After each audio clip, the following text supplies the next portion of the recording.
Укинување на предметот историја, бришење на терминот македонска нација, етничка наместо национална припадност, секоја година можна ревизија на учебниците. Дел од експертите алармираат за избрзани реформи и крајно несериозен пристап. Растат сомнежите дека со концепцијата за основно образование, власта само сака да ги оствари сите точки од договорите кои ги подпишува со соседите. Како еден од клучните резултати од учењето на учениците се нотира развивањето на идентитетот на граѓани на Република Северна Македонија, а името македонец или македонка повеќе не е идентитетска ознака за нацијата, македонската нација, туку е ознака единствено за етничка припадност. И тоа, како историчар, не можам да не реагирам дека овие нови наставни програми представуваат следствено за окружување на овој ревизионистички политички период. Панов не е оптимист дека толку брзо може да се напише учебник и да се пушти во употреба уште овој септември.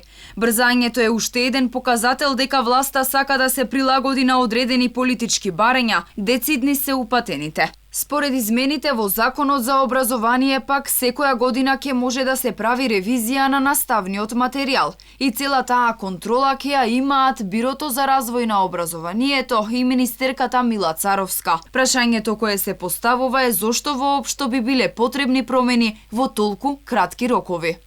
Јас и голем дел од експертската јавност реагираат на ваквиот начин на воведување на контрола на содржината и особено во овој политички сензитивен момент во кој што се наоѓа Република Македонија од аспект на наметнување на промена на содржината на учебниците во согласност со политичките договори и диктати на договорите од Преспа и договорот за добрососедство со Бугарија. Дигитализацијата на учебниците која се форсира од МОН ја зголемува дилемата дали реформите се за подобро образование или параван за низа политички отстапки.